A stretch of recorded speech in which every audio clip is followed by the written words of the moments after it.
Jangan kau salah menilaiku dengan semua sikap diamku ini.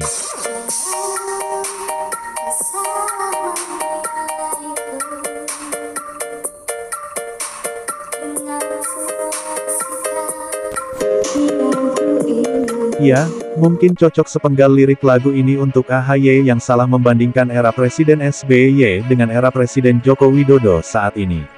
SBY bersama Demokrat yang meninggalkan masalah untuk negeri ini dan Presiden Joko Widodo memperbaikinya sampai menyelesaikan dengan tuntas. Kok, AHY meminta Presiden Joko Widodo berterima kasih atas sejumlah masalah yang ditinggalkan.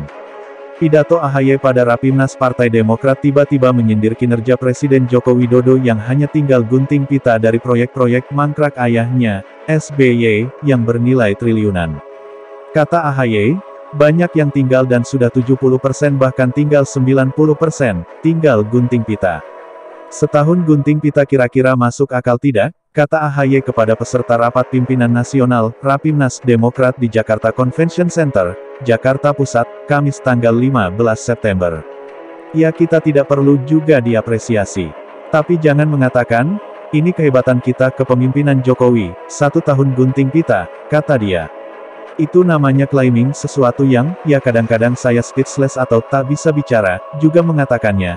Tapi kenapa sih, kita tidak kemudian mengatakan terima kasih telah diletakkan landasan, telah dibangun 70%, 90%, sehingga kami tinggal 10% tinggal gunting pita. Terima kasih Demokrat, terima kasih SBY, begitu, kata AHY. Kegalauan AHY akibat gagal di Pilgub DKI Jakarta tahun 2017 lalu, mencuat saat sekarang, partai keluarganya mengalami penurunan, perombakan pengurus di level pusat, provinsi hingga kabupaten menuai banyak masalah.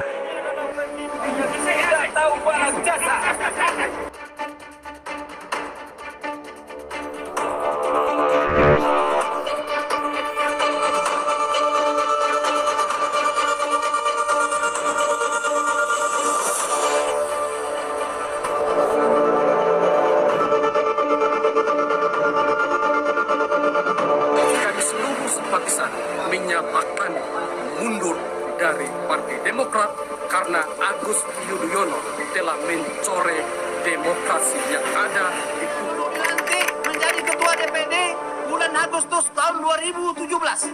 Selesai tugas saya 2022. Pada hari ini dilakukan musda. Musda apa namanya? Saya pun tidak tahu. Musda apa namanya? Musdakah atau musdalo? Untuk itu, saya berpesan kepada Semakin memperparah kepercayaan publik terhadap partai berlambang Mercy itu. Untuk menaikkan kembali kepercayaan publik, AHY memilih jadi oposisi yang kerap mengkritisi pemerintahan Joko Widodo. Sayangnya publik tidak peduli dengan strategi Demokrat yang malahan publik semakin tidak simpatik. Seharusnya AHY bersama Partai Demokrat yang berterima kasih kepada Presiden Joko Widodo yang telah menyelesaikan proyek-proyek mangkrak di era SBY bukan meminta Joko Widodo untuk berterima kasih. Justru logika AHY terbalik, sebagaimana dikatakan pengamat Adi Prayitno dalam media Indonesia, problemnya, menyerang Jokowi dari segi pembangunan infrastruktur blunder besar. Salah satu backbone atau tulang punggung, andalan Jokowi selama ini adalah infrastruktur. Nah, kira-kira apa saja proyek mangkrak era SBY? Mari kita bahas, dilansir CNBC, tanggal 2 April tahun 2021 lalu. Yang pertama, Tol Cinere-Cengkareng. Proyek Jakarta Outer Ring Road 2 termasuk yang paling alot pembangunannya. Antara lain ruas tol Cengkareng, Batu Ceper, Kunciran sepanjang 14,19 km dan tol Serpong, Cinere sepanjang 10 km. Tol Serpong, Cinere seksi 1 yang menghubungkan Serpong, Pamulang sepanjang 6,5 km telah diresmikan oleh Presiden Jokowi. Kedua, kereta api batu bara Kalteng.